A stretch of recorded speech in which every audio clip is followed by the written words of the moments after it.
Hello दोस्तों, welcome to sleepy classes. आज आपकी एंथ्रोपोलॉजी सीरीज़ का डे 9 है। आज हम डिस्कस करेंगे इकोनॉमिक एंथ्रोपोलॉजी के बारे में। इस पूरी सीरीज़ का ऑब्जेक्टिव बहुत सिंपल है कि हम कंसेप्चुअल क्लैरिटी पे काम करेंगे, because once you thorough with the basics, वही चीज़ आपके आंसर्स के स्ट्रक्चर में, आपके लाइन ऑफ थॉट में, आपके कंटेंट में भी रिफ्लेक्ट होती है, जिससे कि आपके मार्क्स जो हैं बहुत ही अच्छी मार्जिन से जो है बढ़ जाते हैं। इसीलिए मेरा एक बहुत ही सिंसियर सजेशन क्या होगा कि आप डे 3 कल्चर से शुरू करें, day 4 civilisation, day 5 nature of society, day 6 social stratification, day 7 marriage, day 8 family, और फिर आप डे 9 इकोनॉमिक एंथ्रोपोलॉजी पार्ट 1 की बात करें। तो आज हम बहुत ही ज़्यादा बेसिक कॉन्सेप्ट पे फोकस करेंगे, but before I start with what is economic anthropology, एक बेसिक लाइन ऑफ थॉट बनाना ज़रूरी है। अब बेसिक लाइन ऑफ थॉट क्या है यहाँ पे? देखिए, बहुत सिंपल सा कॉन्सेप्ट है। जब भी हम इकोनॉमी की बात करते हैं या हम इकोनॉमिक्स की बात करते हैं, एक बहुत ही बेसिक लाइन ऑफ थॉट क्या होता है कि डिमांड सप्लाई की बात हो रही है, फिस्कल पॉलिसी की बात हो रही है, बेसिकली जो ट्रांजैक्शंस हैं, लेन देन है पैसे का, उसकी बात हो रही है। तो कहीं ना कहीं हमारा जो ध्यान है वो जाता है मनी इकोनॉमी पे, कि जो भी ट्रांजैक्शंस हैं वो मनी की फॉर्म में हो रहे हैं जब भी हम इकोनॉमी की बात करेंगे। ध्यान रखना, जब भी हम एंथ्रोपोलॉजी की बात करते हैं, एंथ्रोपोलॉजी जो है सिर्फ और सिर्फ हमारे आसपास की सोसाइटी को स्टडी नहीं करता। एंथ्रोपोलॉजी सिर्फ इंडस्ट्रियलाइज सोसाइटी को स्टडी नहीं करता, बल्कि pre industrialise societies, tribal societies, primitive societies जैसी सोसाइटीज को स्टडी करता है। तो अब आप ये सोच के देखिए कि जो ये ट्राइबल सोसाइटीज हैं, प्रिमिटिव सोसाइटीज जिन्हें हम कह रहे हैं, क्या यहाँ पे हमेशा से मनी का कॉन्सेप्ट रहा होगा? Definitely not. इसलिए जब भी हम इकोनॉमिक एंथ्रोपोलॉजी की बात करेंगे तो हम कभी भी मनी इकोनॉमीज या मनी सिस्टम्स के बारे में नहीं सोचेंगे, रादर हमारे लिए एक जेनेरिक सिस्टम होगी इकोनॉमिक सिस्टम्स। अब economic systems can differ from society to society, right? तो ये आपका एक बेसिक पॉइंट है जो आपने हमेशा ही याद रखना है। जब भी रादर आप एंथ्रोपोलॉजी की बात करें और आपको कोई एक फॉर्मल डेफिनेशन पे आना हो, तो आप ज़रूर सोचें कि एंथ्रोपोलॉजी सिर्फ आज की सोसाइटी को नहीं, एंथ्रोपोलॉजी सिर्फ इंडस्ट्रियलाइज सोसाइटीज़ को नहीं, बल्कि प्रिमिटिव सोसाइटीज़ को भी केटर करता है। इसीलिए इकोनॉमिक एंथ्रोपोलॉजी हमेशा इन जनरल इकोनॉमिक सिस्टम्स की बात करेंगे, और वो भी कोई एक इकोनॉमिक सिस्टम नहीं होगा, बल्कि वेरिएड इकोनॉमिक सिस्टम्स की स्टडी होगी। तो अब अगर मैं फॉर्मली डिफ्रेंशिएट करने की कोशिश करूं कि इकोनॉमिक्स क्या है, तो इकोनॉमिक्स बेसिकली इंडिविजुअलाइज सोसाइटी से एसोसिएटेड सब्जेक्ट है जो कि demand, supply, money, fiscal management इनकी बात करता है।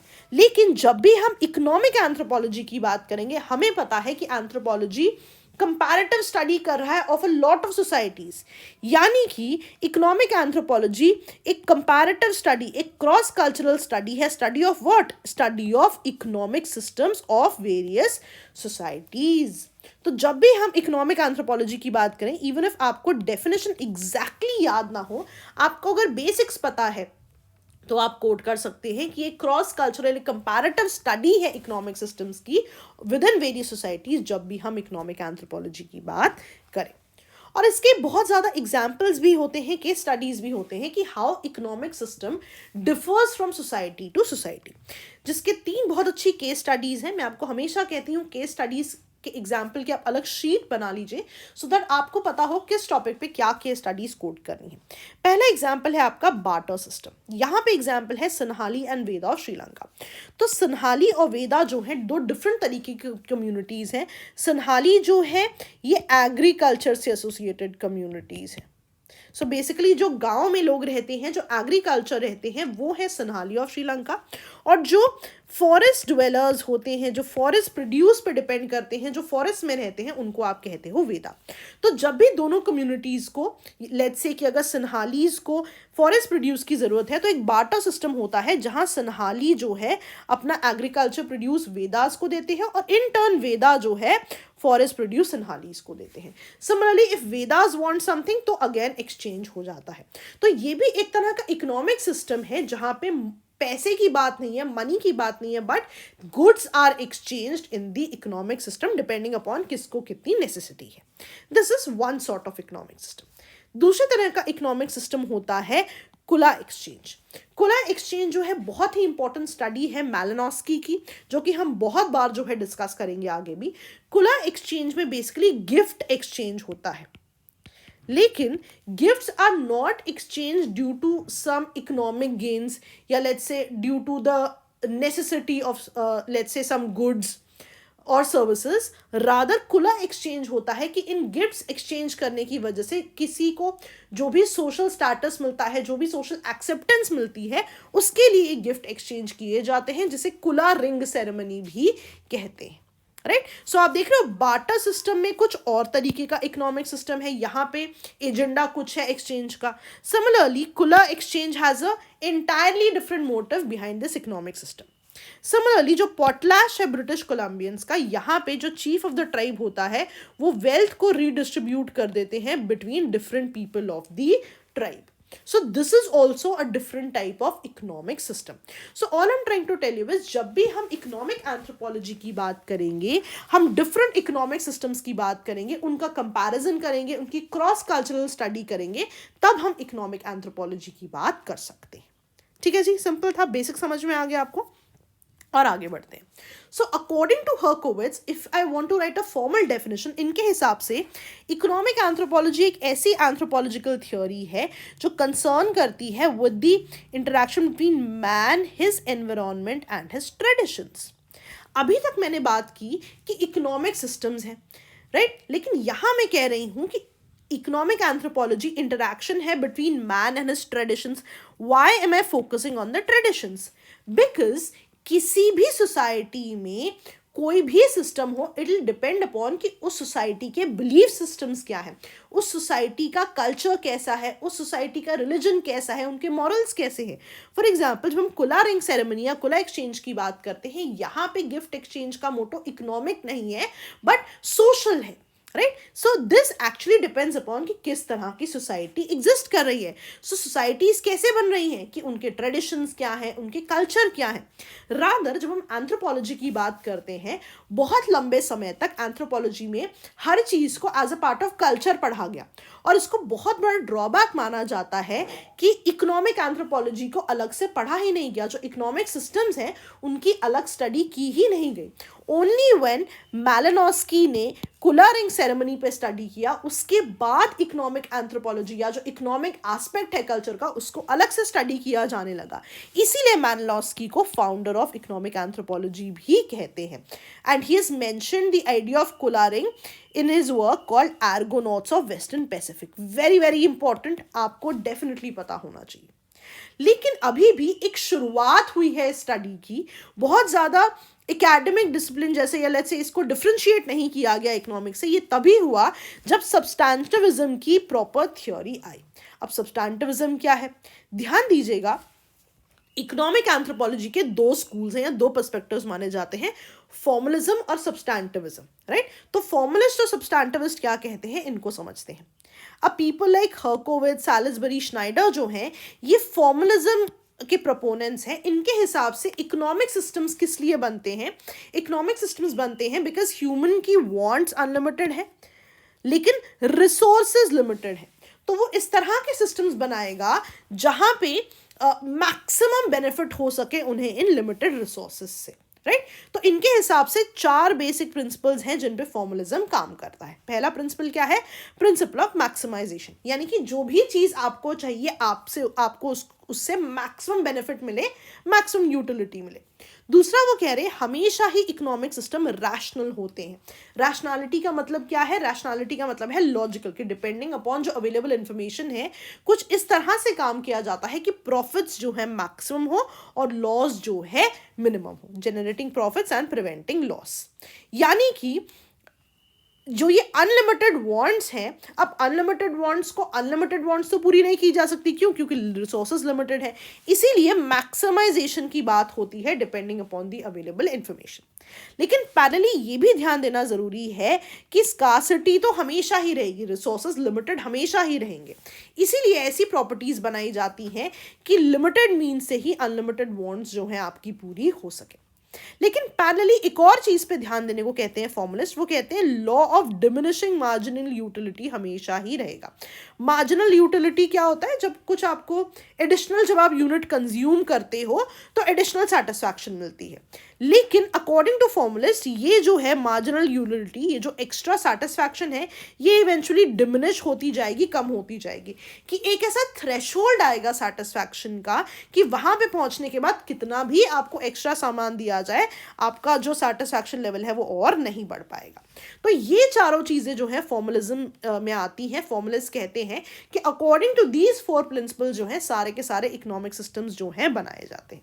लेकिन इसको काउंटर करते हैं सब्सटैंटिविस्ट। सब्सटैंटिविस्ट कहते हैं, रादर सब्सटैंटिविस्ट में आप दो लोगों का नाम लेंगे, Karl Polanyi and Malinowski, right. Marks तभी मिलेंगे when you quote these people. तो सब्सटैंटिविज्म में बेसिक पॉइंट क्या होती है, उनके हिसाब से इकोनॉमिक प्रोसेस जो है कोई मार्केट इकोनॉमी पे डिपेंड नहीं करते, कोई प्रॉफिट लॉस पे डिपेंड नहीं करते। इनके हिसाब से इकोनॉमिक प्रोसेस जो है, जो इंस्टीट्यूशंस एग्जिस्ट कर रहे हैं इन दी ट्राइबल सोसाइटी, उस पर डिपेंड करते हैं। अब कैसे कार्ल पोलानी इसको एक्सप्लेन करते हैं, तो according to Karl Polanyi he says that economics के 2 मीनिंग हो सकते हैं। वो कह रहे हैं कि डेफिनेटली कुछ हद तक फॉर्मलाइजेशन वाला पार्ट सही है, कुछ हद तक रैशनल डिसीजन मेकिंग हो सकती है, लेकिन इसका मेजॉरिटी एस्पेक्ट है कि ह्यूमंस अपने आसपास के सोशल और नेचुरल एनवायरनमेंट के साथ कैसे रिएक्ट करें। इसके लिए वो पॉइंट क्या कहते हैं कि फॉर एग्जाम्पल ये जो आपकी मार्केट इकोनॉमी है, जो रैशनल डिसीजन मेकिंग है, ये जो है आपकी इंडस्ट्रियलाइज सोसाइटीज के साथ काम आ सकती है, आज की सोसाइटीज के काम आ सकती हैं। लेकिन जो प्री इंडस्ट्रियल सोसाइटीज हैं या ट्राइबल सोसाइटीज हैं, वहां पे ये जो फॉर्मलिज्म का रैशनैलिटी का कॉन्सेप्ट है, ये वैलिड नहीं है। क्यों? क्योंकि वहां पे मार्केट एक्सचेंज की बात ही नहीं है। वहां पे डिपेंडिंग अपॉन कि उनका सोशल रिलेशनशिप क्या है, रिलीजन, मोरालिटी क्या है, इकोनॉमिक प्रोसेस एम्बेडेड होते हैं इन देयर ट्रेडिशंस, जो कि हमें अलग से पता ही नहीं चलते। सो अकॉर्डिंग टू कार्ल पोलानी, आपको अगर आप रैशनैलिटी की बात कर रहे हो इन सर्टन सोसाइटीज, तो आपको इसका सब्सटैंटिव मीनिंग भी देखना पड़ेगा कि इकोनॉमिक प्रोसेसेस डिपेंड अपॉन कि कैसे मैन अपने सोशल और नेचुरल एनवायरनमेंट के साथ रिएक्ट कर रहा है, because the formalism won't be valid in certain societies like pre industrial और ट्राइबल सोसाइटीज। और इसका बहुत अच्छा एग्जाम्पल जो है मैलिनोस्की दे रहे हैं, जब ये कुला रिंग सेरेमनी या ट्रोब्लियन आइलैंडर्स की बात कर रहे हैं कि वहां पे द मोड ऑफ एक्सचेंज या rather the exchange is happening not because आप इकोनॉमिक सिस्टम्स की बात कर रहे हैं, नॉट बिकॉज आप मैक्सिमम प्रॉफिट चाहते हैं, बट बिकॉज वहां पे एक सोशल एक्सेप्टेंस की बात है। तो डेफिनेटली जो इकोनॉमिक मैन का कॉन्सेप्ट है वो प्रिमिटिव पॉपुलेशन पे अप्लाई नहीं किया जा सकता। तो कभी भी आपको फॉर्मलिज्म और सब्सटैंटिविज्म पे क्वेश्चन आए तो आप फॉर्मलिज्म के चारों प्रिंसिपल्स कोट करेंगे और उसके बाद आप उनको काउंटर करेंगे with the work of Karl Polanyi and Malinowski. ठीक है जी, सिंपल था। चलिए आगे बढ़ते हैं।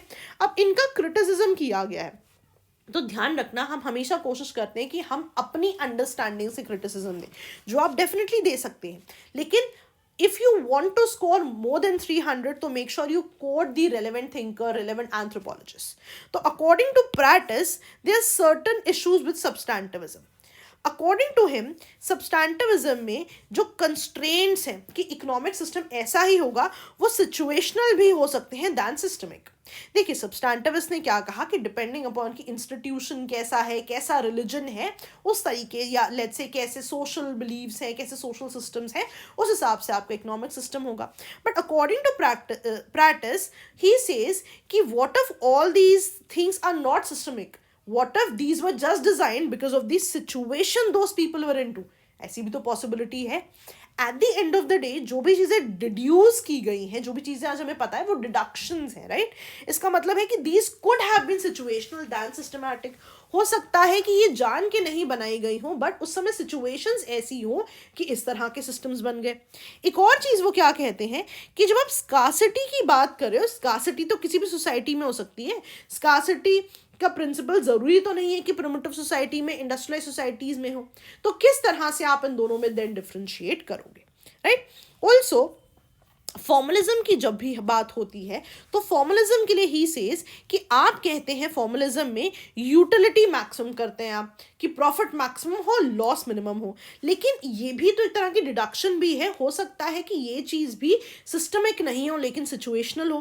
तो ये जो पूरा प्रिमाइस है, हो सकता है ये भी जो है एब्सोल्यूट ना हो, ये सारे के सारे डिडक्शंस हैं। तो डेफिनेटली पॉसिबिलिटी हो सकती है। अगला क्वेश्चन आता है, इसका मतलब क्या सही है, फॉर्मलिज्म या सब्सटैंटिविज्म?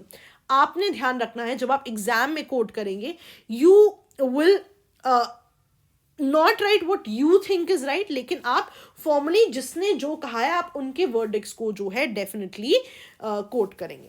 Now you can and with neo Marxist. Neo Marxist बहुत अच्छी बात कहते हैं कि आज जो ट्राइबल सोसाइटीज़ हैं वो स्टैटिक नहीं है, उनकी कांस्टेंट इंटरैक्शन है विद द आउटसाइड वर्ल्ड. इसका मतलब है क्योंकि ट्राइबल सोसाइटीज़ पहले की जैसी नहीं रही, इसलिए सिर्फ फॉर्मलिज्म या सिर्फ सब्सटैंटिज्म पे आप डिपेंड नहीं कर सकते जब भी आप ट्राइबल इकोनॉमीज़ को पढ़ने की कोशिश करेंगे. आज जो है आपकी एनालिसिस और systems have to be wider than just formalism and substantivism. This is how you and your answer. Why? Because जो भी किसी ने कहा है जब वो चीज़ आप लिखते हैं, your answer seems more relevant और इसी से जो है आपको मार्क्स मिलते हैं.